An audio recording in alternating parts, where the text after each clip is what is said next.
Have you ever paused to wonder, what does your Salah truly mean to you? Is it just a routine, a duty, or could it be the answer you've been searching for, the key to finding ease amidst life's struggles? Each prayer, each moment of connection with Allah, carries more power than we often realize. What would your life look like if every bow, every prostration, was a moment of peace and clarity? And yet, not everyone may understand. They might not see the effort you pour into perfecting your prayer. They might question why you give so much of yourself to this act. But does it matter? When Allah knows, when Allah sees, could their opinions ever outweigh His promises? Perfect your movements. Have you ever stopped to think about your movements in Salah? The way you stand, bow, prostrate, and sit. Are they done with care, or do they feel rushed, like a task to be completed? What if every motion you made in prayer was a chance to connect with Allah, with calmness, with intention? When you bow before Allah, do you feel it, that moment of humility, of surrender? Or is it over before your heart even catches up? Could it be that by perfecting this one movement, you're perfecting your connection with Him? What would it look like to give every movement in Salah your full attention? To let your body, mind, and soul align in worship? Would it change the way you feel in those moments? Would it make your Salah more than just an act, but an experience? And sujud, the closest you can be to Allah. Do you pause there, letting the weight of the world fall away? Or do you move too quickly, missing the chance to feel that connection? What if you stayed just a little longer? Could it bring a peace you didn't know you needed? Perfecting your movements isn't about perfection itself. It's about striving, about showing Allah that every action is for Him, and maybe it's about reminding yourself that Salah isn't something to rush through, but something to cherish. What would your Salah feel like if every movement was intentional, calm, and precise? Would it change the way you pray? Would it change the way you live? By perfecting each posture with calmness and precision, you are not just praying, you are seeking Allah's mercy, His guidance, and His ease in all that weighs on your heart. When we rush through our prayers, we risk losing the connection that makes Salah meaningful. But when you take your time, when every bow and prostration is intentional, you're not just fulfilling an obligation. You're showing Allah that He is your priority. And in return, Allah promises to ease your affairs, to lighten your burdens, and to guide you through life's challenges. So ask yourself, what would happen if your prayer became a moment of calm amidst the chaos? Could it be the key to unlocking the ease you've been searching for? Invoke sincere dua. Have you ever wondered about the power of sujud? That moment when your body is at its lowest, but your heart is closest to Allah. What do you say in those moments? Do you ask Him for the ease you so desperately need? Or do you let those moments pass, leaving your heart's whispers unheard?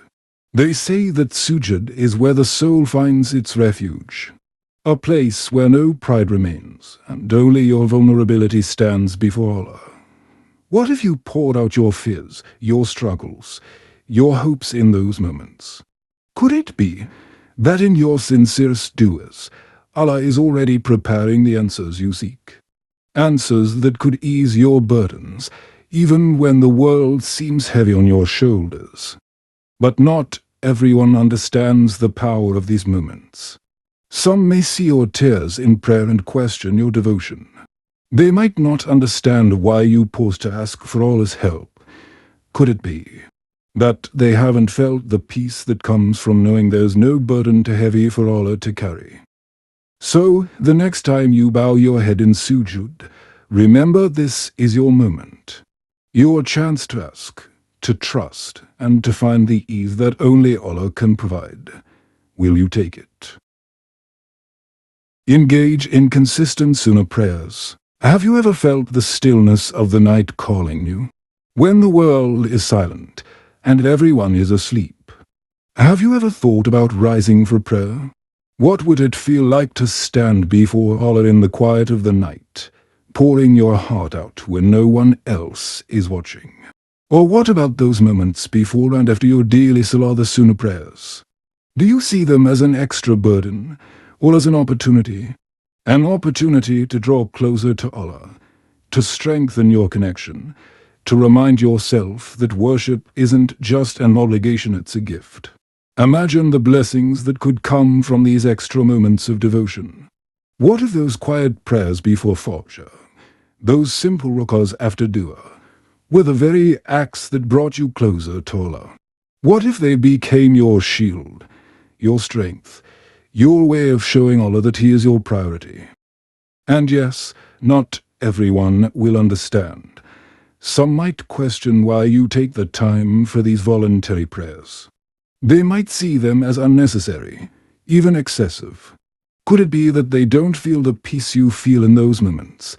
Could it be that they haven't yet experienced the quiet joy of going beyond what is required, simply for the love of Allah? Prayer is more than just obligation, it's an invitation to draw closer to Allah, to deepen your connection with the One who knows every whisper of your heart. The sunnah prayers, those acts of devotion performed before and after the obligatory ones, and the quiet stillness of tahajjud in the night, are not just extras. They are gifts, gifts that allow you to express gratitude, seek forgiveness, and feel the comfort of Allah's closeness.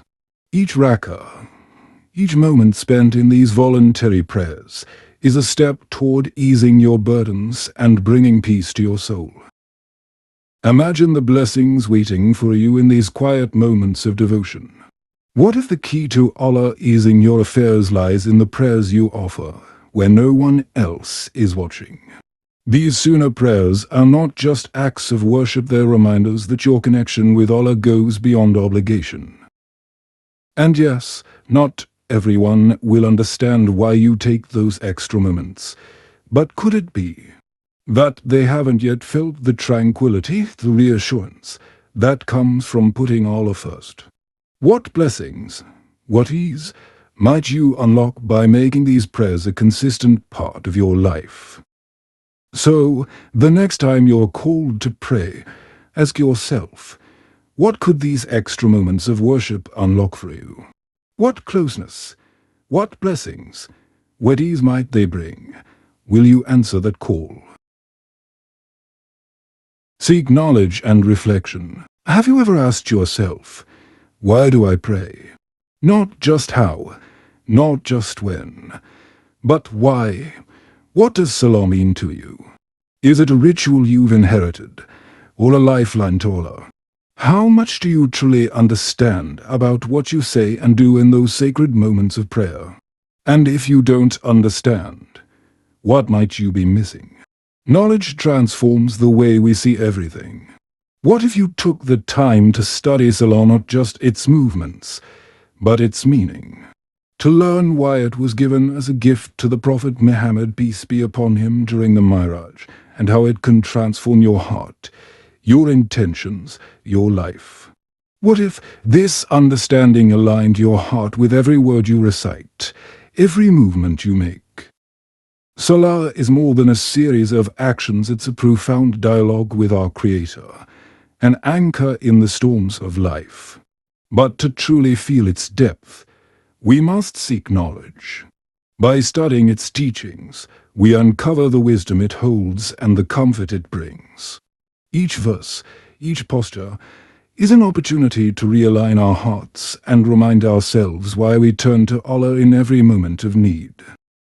Reflection turns routine into meaning. When we take time to learn and think about Salah, it transforms from an obligation into a lifeline. It becomes a way to seek Allah's help, to align our hearts with His guidance, and to face life's challenges with faith and clarity. And yes, Some may not understand why you invest time in this journey. They might not see the strength that comes from understanding your purpose in prayer. But perhaps, through this reflection, you will find the ease you've been seeking all along, an ease that begins with the knowledge that Allah is always near. Not everyone will understand your journey.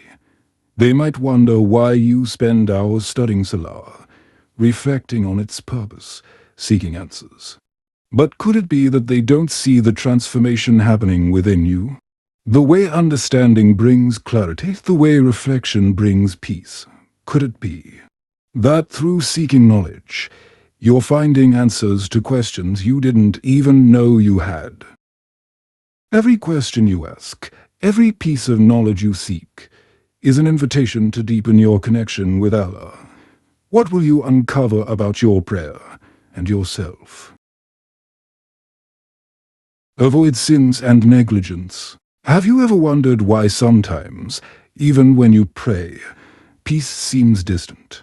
Could it be that your heart is carrying burdens it was never meant to hold? What about those moments when mistakes linger, when sins weigh heavy, and the blessings of Salah feel dimmed? Do you stop and ask yourself, what is holding me back from feeling the connection I crave? Each of us stumbles, each of us falls short, but Salah is an opportunity to rise again. What if you saw it not just as a duty, but as a way to cleanse your heart, to leave behind the weight of past mistakes, to seek Allah's forgiveness, and to purify your soul? Could it be that the key to a lighter heart and the clearer path lies in striving to let go of sins, not because we're perfect, but because we're trying? Salah is a gift, a lifeline to Allah, but its blessings can be diminished when our hearts carry the weight of sins or when we neglect our duty to Him. Every small act of disobedience, every moment of carelessness, creates a veil that dulls the light of our connection with Allah. But Salah is also a chance to repent, to turn back, to purify our hearts with every bow and every prostration. Imagine what your Salah could feel like if your heart was lighter, free from the distractions of past mistakes, free from the burdens of guilt. Striving to avoid sins isn't about perfection. It's about effort, about showing Allah that you're trying. And yes, some may not understand. They may see your struggle to purify your heart as unnecessary. But could it be that they haven't experienced the profound peace that comes from seeking Allah's forgiveness? What if this effort to avoid sin is the key to unlocking the ease and blessings you've been longing for? Salah is your sanctuary. It's your reminder that no sin is too great, no heart too far gone. So, what would it look like if you started again today? If you sought to purify your heart and feel the blessings of Salah once more? When you stand in Salah, you are not just fulfilling an obligation, you're stepping into a sanctuary, a moment designed to lift the weight from your shoulders.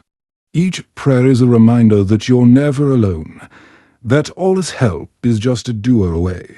What would happen if you treated each prayer as your lifeline, your moment of surrender, your key to ease? Your prayer is your refuge. Make it your strength.